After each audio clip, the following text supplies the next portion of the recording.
This episode of New Politics was released on the 13th of August, 2022, and produced on the land of the Wongal and Whadjuk people.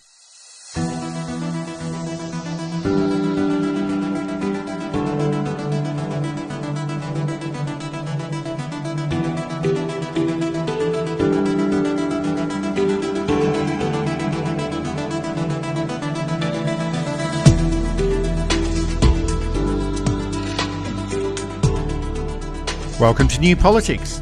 In this episode, there are lessons for the Liberal Party from the last election, but what are the lessons for the Labor Party? Nuclear energy rears its ugly head again, and as usual, it's all about the politics. And the Barilaro New York Trade Commissioner job just keeps causing trouble for the New South Wales government. I'm Eddie Djokovic, editor of New Politics. I'm David Lewis, and I would have got away with it if it wasn't for you meddling kids. And a big thank you to our new Patreon subscribers. Thanks for signing up. And if you'd like to support New Politics, you can support us through a Patreon subscription. It's just $5 per month for the Ruby Standard supporter level or $10 per month for the Gold Standard supporter level. But whether it's a subscription or if you just want to listen in, read our material online or buy a t-shirt or buy a book, it's all available at newpolitics.com.au, and all of this is a good way to support independent journalism.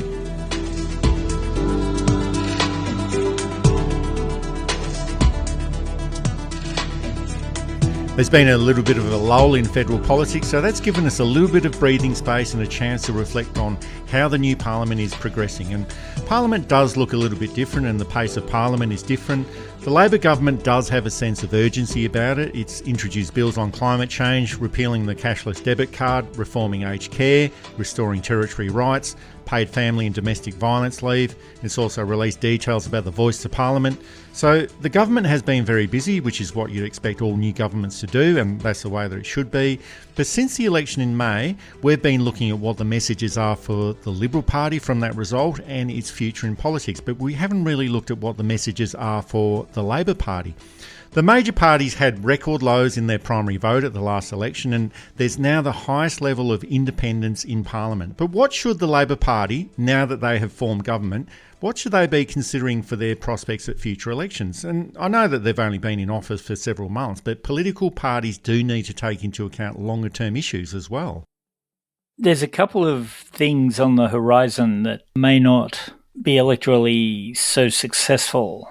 Firstly, I think the Julian Assange issue may burn a lot of credibility with Labor supporters. There's a lot of people who want Assange returned to Australia and all charges dropped. The American government is not keen on this. And there are various treaties and agreements which I suspect tie the Australian government into supporting whatever the US wants with Assange. I said, I think, a couple of podcasts ago that even the normally forthright Penny Wong was much more subdued in her talking about the issue than one might expect. I think, too, the issue with the environment, certainly getting the 43% through with Green support is a triumph, since it had been at nothing. Now it's nearly halfway there, and we may not be able to get it to 100%, at least in our lifetimes, but we can at least reduce it. There was some resistance within the Labor Party itself to reducing to 43%, which most experts agree isn't quite enough, but are acknowledging is a start. Whether the Labor Party will become intransigent against the Greens' resistance to not cutting any more, or whether a lot of the naysayers in the party will come around. Another issue is the factions. This is one that all parties go through, and it was hugely destructive for the Liberal Party in that dominant factions stop listening to the smaller factions, even when they have good ideas. That type of thing where the small egos of a big reforming government can bring it down. It's partly the management skill of the leader and the deputy and the whips, but there are some people who can't be controlled. They have to control themselves. We saw this in New South Wales Labor. We saw it in federal Labor in the past. We've seen it in all states, really. That lack of discipline. Now, there's no signs of it yet, but it's got to be controlled before it runs out of control, because once that type of stuff is locked in, it's very hard to get out of it. Oh, well, governments, once they win office, they usually put aside any electoral issues that they might have to think about in the future, and that makes sense. If you've just won government, well, who's got time for internal political reform?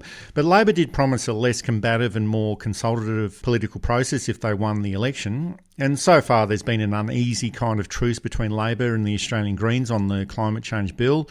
But still, they haven't missed the opportunity to have a go at each other. And this might be more about appealing to their respective voter bases. But essentially, the result has been a climate change bill that's likely to get through Parliament. So that's one example of a more consultative political process.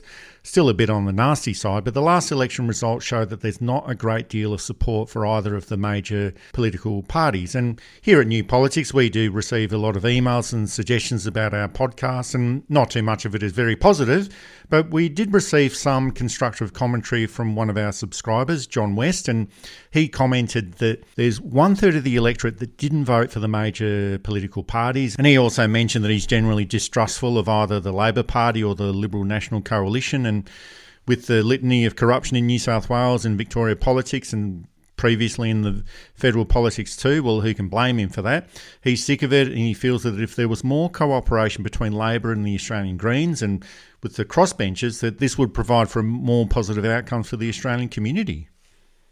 Look, it's hard not to agree. You want each party to have its individual core beliefs that it sticks to. But a lot of the arguing and fighting seems to be over semantics, seems to be over political point scoring rather than, I guess you'd call it, philosophical point scoring. The idea that you're arguing over little details that don't matter.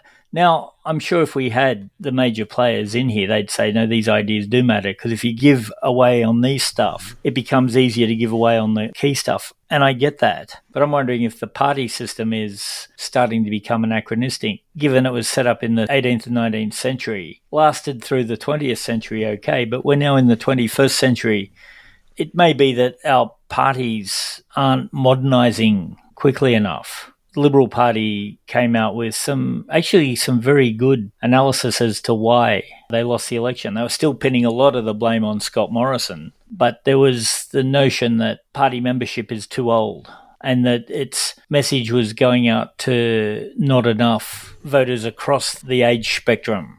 The Greens attract such a broad range of people. They've been winning very safe seats. They've been campaigning well. They've been doing good messages, and they have a broad philosophy that seems to be in favour of most of the electorate. The Greens' issue is that if they're seen to be small and parochial and tiny, they won't get the same type of run that they're almost opposites the Nationals. They do electorally very well, particularly given their size and their target aim. They are speaking to a smaller and smaller group of people, and we've found in National seats that if a viable option comes up, the National member tends to lose. Again, I don't know if this is just problems with each individual party that have all sort of appeared and have probably always been there, but with a broader media base, with independent media, and a much more cynical electorate, if all the parties are suffering these all at once, or if there's a systemic issue, that it's a system that has run its course and we need to rethink how we do Parliament. Oh, well, I think generally the two-party preferred voting process, it can actually mask some electoral problems for either political party. And this is not a complaint so much about the two-party preferred system. I think that it's actually a good and fair system, and both sides of politics have benefited from the system in the past. But the get a low primary vote and win through preferences strategy, I think that worked for Labor in 2022, and it could work again in the 2025 election. But election victories of this nature, I think, are quite difficult to navigate. And what I am suggesting is that an election victory based on a low primary vote, which is what happened for the Labor Party in 2022, that means that a government has to be more responsive to the needs and the desires of the electorate. And if the election results suggest that the public wants a more constructive and less combative political environment, and one which produces constructive solutions to problems, I think that's what the government has to deliver on. And there's still a high level of goodwill towards this new government. They've only been in office for close to 3 months now. The latest Essential polls show that there's a high level of support for the Albanese government and a strong strong belief that the government is heading in the right direction, and all of this can change quite quickly, of course, but bad political habits can form quickly, and it's easy for governments to fall into the trap of behaving like their predecessors that they've always complained about.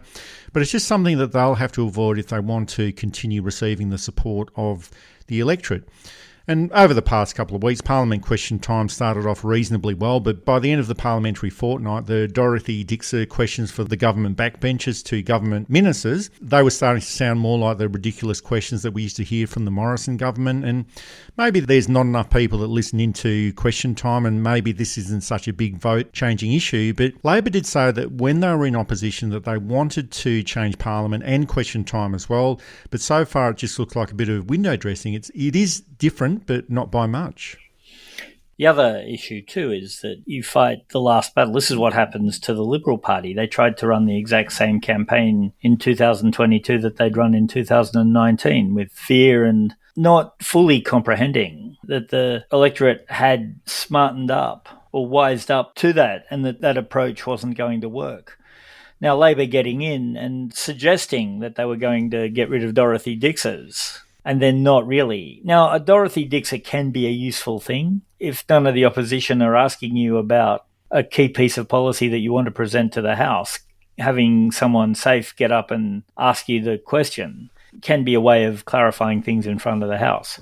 It's when they take away from the opposition asking valid questions and can be used to give a much better view of things than perhaps is the case, that they are a problem. They should be used occasionally when necessary, but not all the time. And as Labor gets more entrenched, probably won't happen this term, but if they win the next election, you may find that the Dorothy Dixer becomes a more prominent part, particularly if the Liberal Party reinvigorates and brings in candidates much closer to the electorate, brings in candidates who are likely to appeal to swinging Labor seats. A good government should be able to win because they're good. Now, life doesn't always go that way, of course. Good governments have lost elections and bad governments have won elections.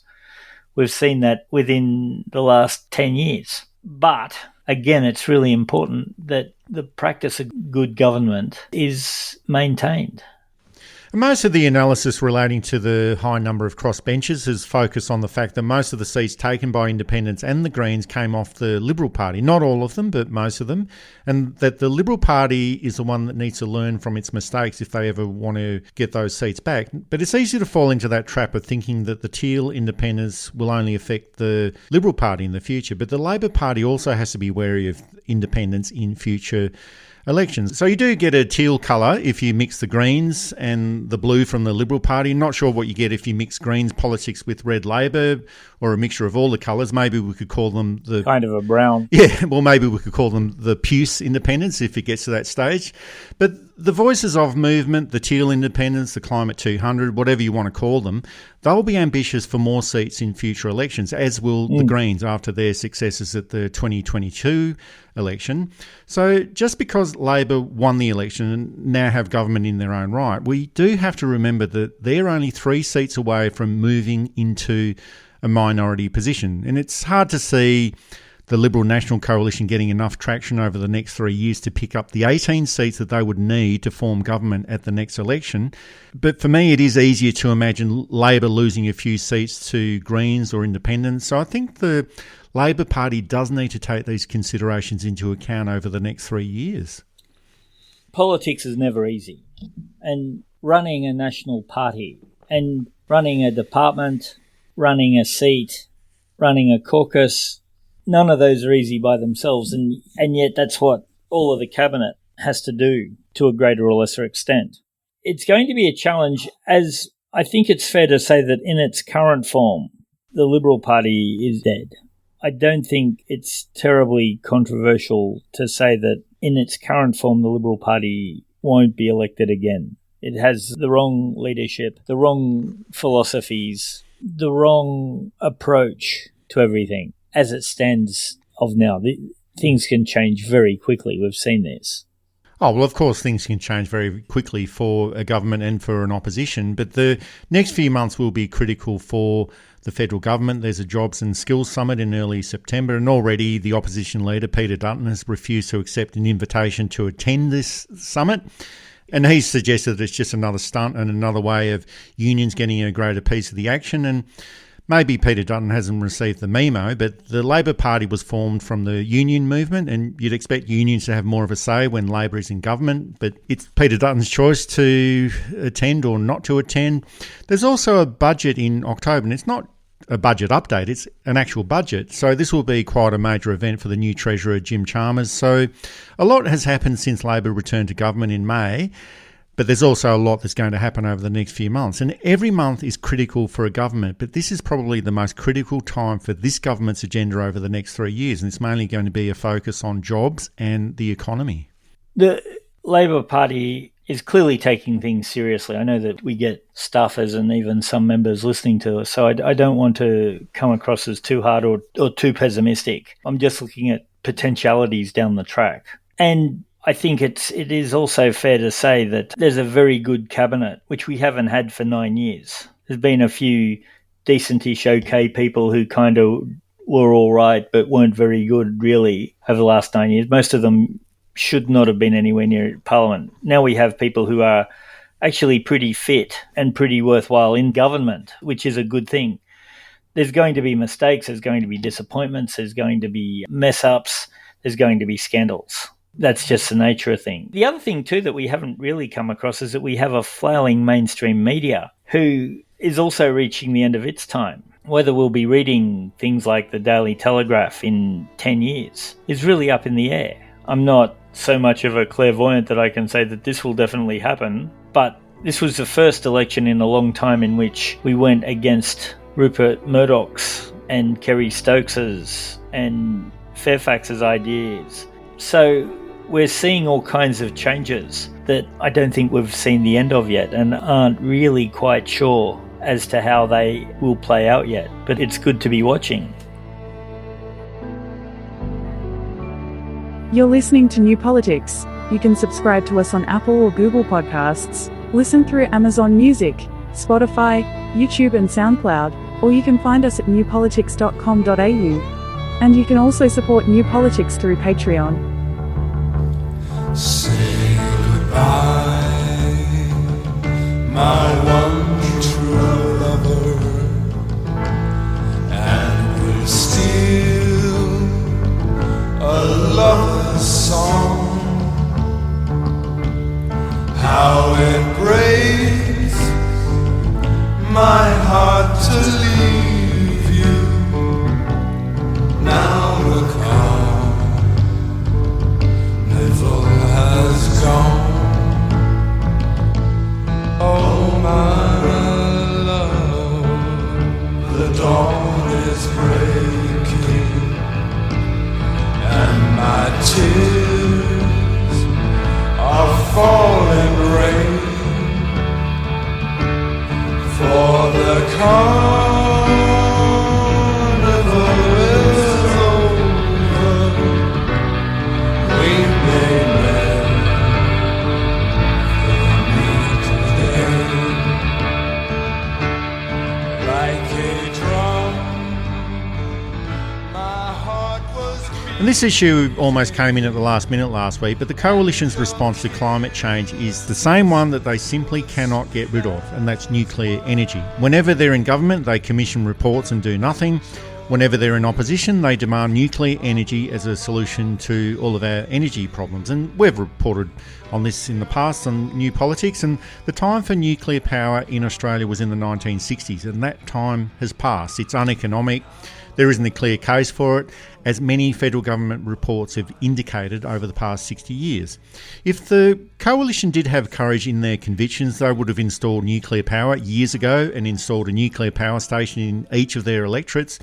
They've been in office for 51 of the past 73 years, and they've never seriously pushed for it because they know that it's an uneconomic industry in Australia. But in 2022, it's used as empty political rhetoric and causing political trouble for the Labor Party. When Margaret Thatcher was presented with the numbers of climate change. When she was presented with the evidence, she understood very quickly that climate change was, one, anthropogenic, two, it was a serious issue that needed to be dealt with, three, that the numbers were accurate or maybe a little bit under what they were for, and four, that something needed to be done. Now, Thatcher had trained in science, so she could understand these numbers to a certain extent. I think she was a chemist, not an environmental science, but she understood the science enough that it meant enough to her. Her first suggestion was Britain to go nuclear. And you're right, it's this default position. And of course, the thing with nuclear is that it can be monitored, it can be given a rate, it can be charged. Much harder to do with sunlight and wind, which aren't produced in any kind of way, don't need to be mined, and you don't need to have terribly that much equipment. It can all be done from the home. Solar panels on your roof, and you can click them into the main grid so that they can be used collectively, but it's hard to charge people to give stuff away. So the Liberal Party are trying to protect their donors and give their donors an out when coal and oil and gas are no longer a viable business. Thing is, again, you're right, nuclear power is not a viable business, and it's a much more dangerous business than coal, oil or gas. Oh, well, for me, it's just a boring and very predictable debate. But this debate about nuclear energy, it's almost become as frequent as the debate about a super fast train from Melbourne to Sydney or Sydney to Brisbane or virtually any other city in Australia. It's usually brought up around election time, but it's never going to happen, and we all pretty much know that. Now, I'd dearly love to see very fast train links in Australia, but it's uneconomic, and the airline industry has got too much political clout for it to ever happen. But the main reason Peter Dutton decided to bring up nuclear energy was that he'd been thoroughly outplayed politically on the climate change bill and had nothing to offer. So he decided to bring this to the table. It's a divisive issue. The Coalition commissioned a report into nuclear energy as recently as 2019. That report was tabled by the Energy Minister at the time, Angus Taylor, in December 2019, so that's less than 2 years ago. The report collected a lot of dust, and the committee that was responsible for that report has been dissolved. So the Liberal Party is so serious about nuclear energy that it's virtually thrown away a report that they commissioned into nuclear energy and then did nothing about it. But now that they're in opposition, they demand that the government needs to seriously adopt nuclear energy as a climate change mitigation measure. It sounds like a bit of political grandstanding without actually offering any meaningful solutions. It makes them sound like they're doing something. It appeals to that more conservative wing of people who think that nuclear power is a good idea. It doesn't commit them to anything Labor has suggested or Greens have suggested. And it gets them in the paper, which I think is the main point. Whether that's an effective strategy over the next 10 years to use the mainstream media like that remains to be seen. I'm not confident of its effectiveness. Well, a lot of our critics are suggesting, well, nuclear energy is used in quite a few other countries and it takes up 10% of the world's energy usage as well, and that's actually true. France is almost entirely powered by nuclear energy, but there has been a push to decommission nuclear power stations since the Fukushima disaster in Japan in 2011, and also over the past 10 to 15 years there's been increased efficiencies and reliability of renewable energies.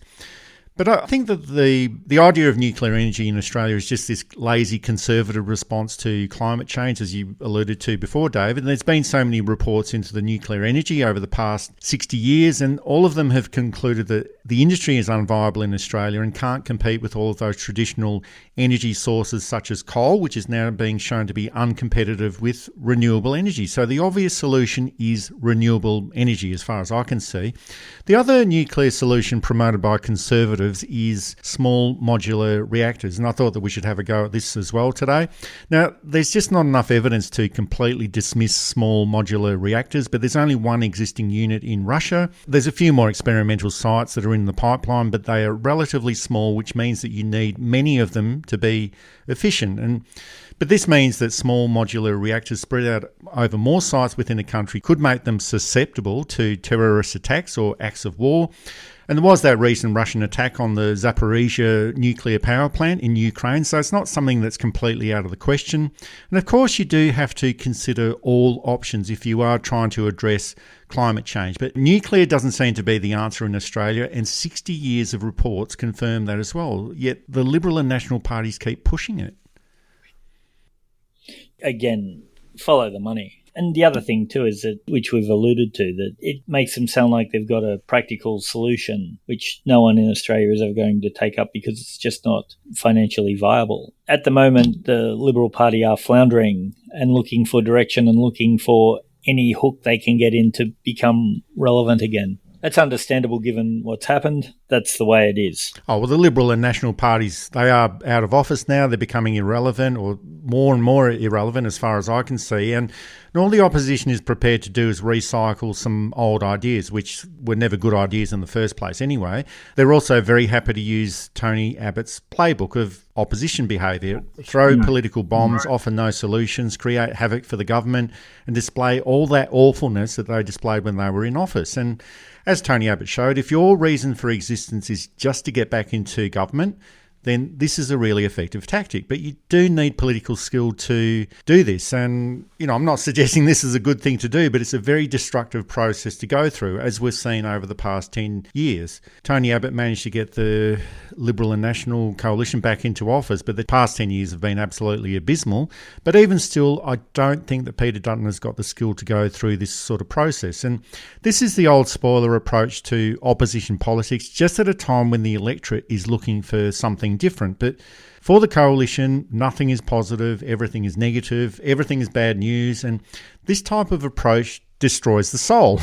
And already they've refused to participate in the Jobs and Skills Summit, and this week they were also discrediting Anthony Albanese for taking a 1 week break, and their rationale is that Albanese played politics when Scott Morrison went on holidays. Well, no, he actually didn't. He was supportive of Scott Morrison going on holidays during the time that he was Prime Minister.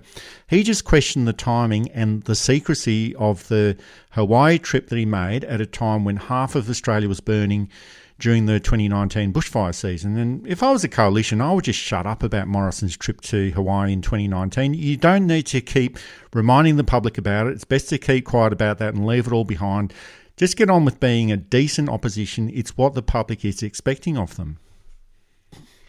Yes, oppositions oppose. Good oppositions oppose with purpose, and they oppose with alternatives. Really, when you're in opposition, you're saying this is why we should be the government. And that was always my problem with Tony Abbott's style of opposition. He never really sold it to me that it would be good government. And turns out that those of us who noticed that were right. It was a terrible government, which was then succeeded by two governments that were just as bad or worse.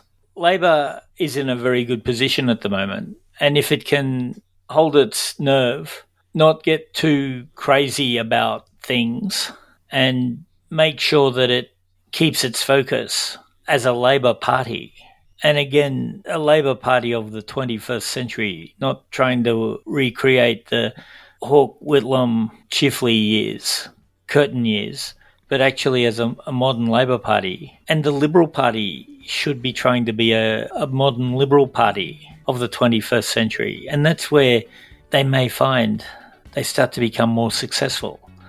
We're still on a very quickly deposed and debunked model from 15 years ago, which really was a 1996 model, which really was a model that had struggled to get through from 1905 or so. And this takes us back to that original point I was making, that I'm not sure that the party system as it stands at the moment is really going to last much longer without at least significant reform.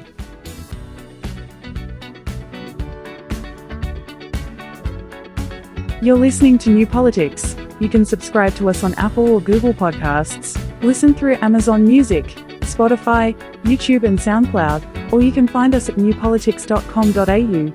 And you can also support New Politics through Patreon. Like the legend of the phoenix, all ends with beginnings. What keeps the planet spinning? The force from the beginning.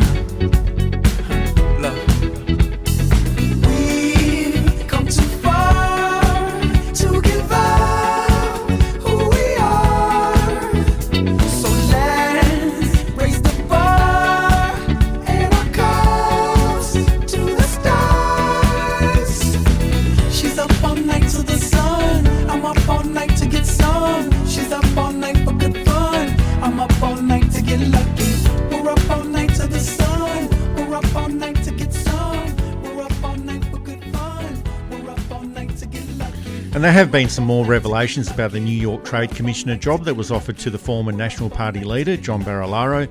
And you know that when you've got a state issue blowing up into a national issue, you've got real problems happening there.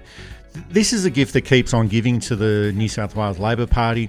Already, the Minister for Trade, Stuart Ayres, he's resigned, and officially it's because it wasn't clear if he complied with the New South Wales Ministerial Code of Conduct, but essentially it's because it appears that he misled Parliament and the public, and it seems that he tried to contrive a situation where a political mate was being installed into a lucrative overseas posting in New York.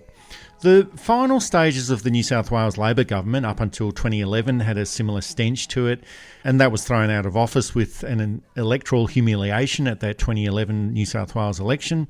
But it seems that this New South Wales coalition government is heading for a similar result. Ministers resigning and being sacked, corrupt behaviour that they're hoping to get away with. This is becoming an unstable government, and with the Premier under pressure and an election due in March 2023, it's not looking very good for the New South Wales Liberal and National parties. For a political analyst, it's been both hugely upsetting and highly fun. John Barilaro is one of the lesser figures, shall we say, of the New South Wales National Party, a party that hasn't presented a lot of people of substance to the world, shall we say. But like a lot of New South Wales politics, it's been a parade of mediocrities with delusions of adequacy. I think that's throughout all parties. We can point to figures here and there and say, but mostly New South Wales hasn't had the most stellar politicians at a state level, shall we say. And our worst premiers have been Mike Baird, Gladys Berejiklian and Dominic Perrottet in almost that order. There are plenty of Labor premiers who rank down there as well, but certainly the Perrottet premiership, disastrous, springs to mind. Barilaro, and you can't say this enough, but Barilaro was the leader of the coalition party who didn't understand that if you left the coalition, you lost your cabinet positions. He thought he could leave the coalition, not vote in with the government, but keep all the ministries, and was told in no uncertain terms by, of all people, Gladys Berejiklian, that that was not the case. If you left, fine, but you lost the jobs too. How you get to run a Westminster-style party in a modern yet fairly established parliament and not know this? And every day, just about, something new comes out about this trade position that hurts everyone involved. Oh, but I think that being unaware of all of those political protocols and parliamentary protocols, well, that's one issue. But the New South Wales government is now a government that is totally unaware of its own corruption and just can't seem to understand what the problem is when they're caught out. And this is what happened with former Premier Gladys Berejiklian when she resigned last year, not being able to understand that her actions were, on the surface, corrupt, and we won't find out whether it was corrupt or not until the New South Wales ICAC releases its report. But there's other information that's coming out about all of these issues at the moment. And the Transport Minister, David Elliott, he was reportedly offered the London Trade Commissioner position as an inducement to leave politics. And you're left wondering, well, if these are the types of people that they're planning to put into these positions, well, maybe the positions are not that important. But New South Wales politics always seems to attract the worst people. And, you know, I've got to point out that there is some very, very good people that have existed in New South Wales politics and are currently there at the moment. But there's just something about the political culture in New South Wales, and this goes for all sides of politics, Labor, Liberal, National, the Greens, One Nation. There's no shortage of people that are only too happy to get onto that gravy train. And John Barilaro is now claiming that he's the victim in all of this, suggesting that it's ridiculous to suggest that he changed the position from a public service appointment to a ministerial appointment just to benefit himself, even though he did actually seem to benefit himself and actually ended up being appointed to the position of the New York Trade Commissioner. But I think the most unbelievable part of all of this, that these are adult people in public life that seem to think that this is all very believable and we should just accept that they're telling us the truth about this. And I think that's probably the worst part of it.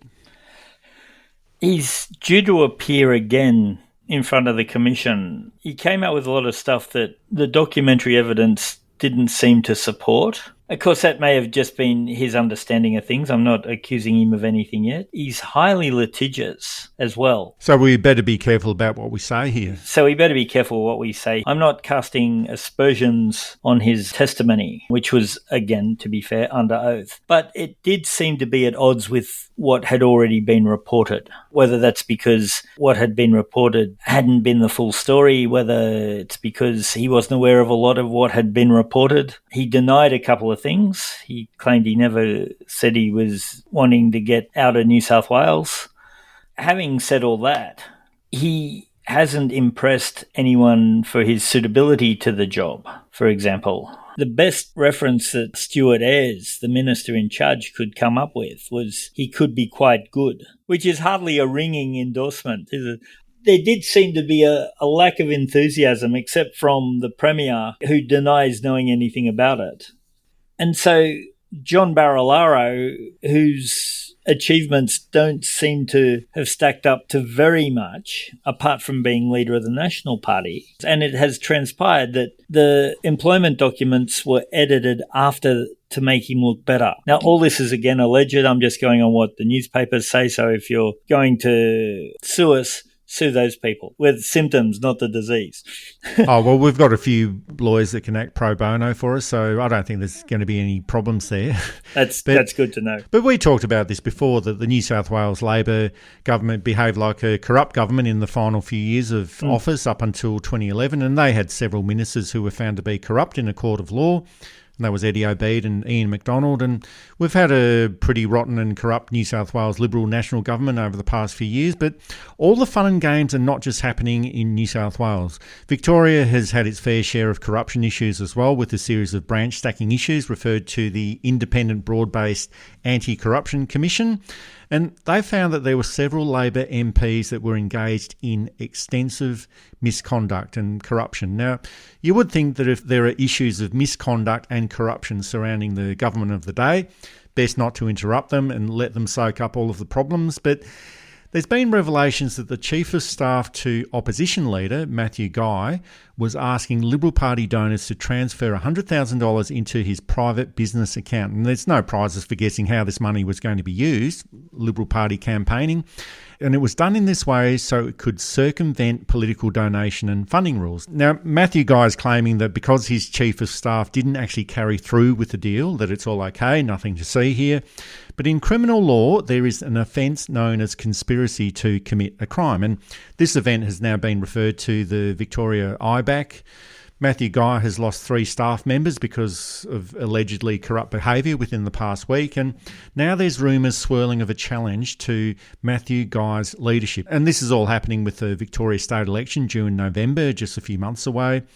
All of this trouble could have been avoided if these people in New South Wales and Victoria just behaved themselves and stopped acting corruptly. But it just seems like it's too much to ask for within state politics.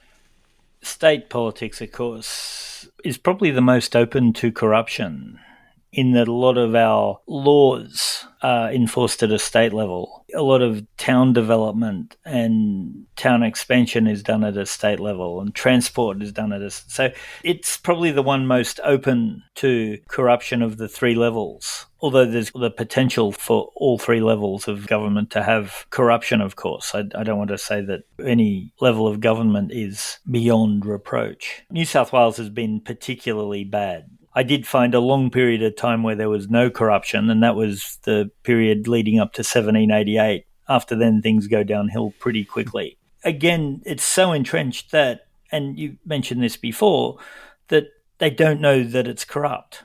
And we can take this back to Nick Greiner giving Terry Metherell the head of the EPA position in 1991. Yeah, he just didn't understand. Gladys Berejiklian basically made the argument saying that I would never do anything corrupt, hence I have never done anything corrupt, without really understanding that those phone taps demonstrated that everything she did was corrupt. And she probably didn't realise just how corrupt it was, or had an inkling. She does say at one point very famously, "You don't need to tell me about that." So she knew that there was something dodgy going on. Mike Baird steps down all of a sudden. We can look at Bob Carr stepping down all of a sudden. And of course, in New South Wales, the assumption is that sometimes you step down because you are sick of it and you'll want to spend more time with your family.